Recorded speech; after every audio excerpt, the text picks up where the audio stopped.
you guys have come out the gate with a pretty specific bill about how you would deal with school accountability. But it doesn't have the consensus. It looks to a lot of us like this is the same hang-ups that have existed between the more moderate Senate and you guys.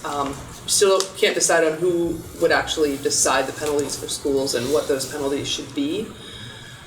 I've talked to people on the far right that don't like the bill. Obviously, Democrats don't either, but I don't think the Senate's going to go for this either. There just isn't the consensus there that I'm seeing yet. So why go so strongly out the gate with this bill when it doesn't seem to have the consensus from the rest of the Republican Party? Well, it all goes back to the very word that John said earlier, and that's about who's going to be leading Wisconsin, right? So there are some topics where I think it is worth having a big, broad policy discussion because it's going to be better in the long run for where Wisconsin's going to go. I can't see anything that's more important in our state than making sure we have the very best schools in every part of Wisconsin, period. I think it was the day before yesterday, there was a report that came out that showed the average college freshman is reading at a 7th grade level. Now that's unbelievable to me, and it's something that's disappointing. So that means our schools aren't doing enough. We have a report card that's already in place, but it doesn't take in a lot of factors that should be part of the discussion. Growth in how a student is doing. It does take into account. But not adequately when you look at the measurements of how it balances in poverty and economic status and all the other factors that go into it. So the report card, in my mind, is at best not reflective of what's actually going on in Wisconsin. It's better than nothing. Except that it's gotten pretty good reviews from outside the state in terms of how this compares to other ways of measuring schools. I mean, it's not a bad, would you say that it's a bad tool or just that you think you can I think it's average. I think it needs to be a lot better.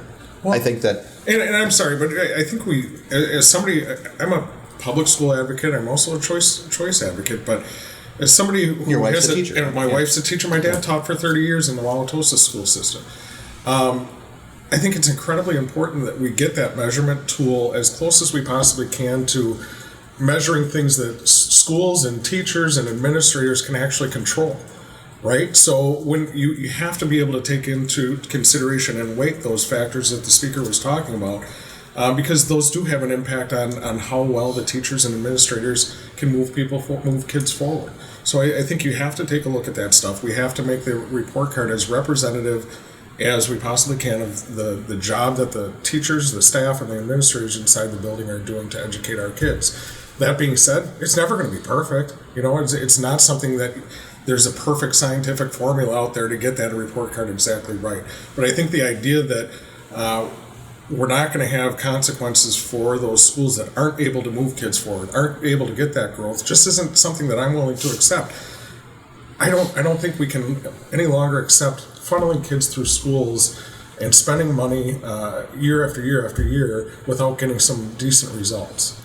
And I'm not one to say that this is all staff-driven or teacher-driven or administration-driven, but we have to get to a point where we can measure it, and then we can stop spending money on things that aren't working.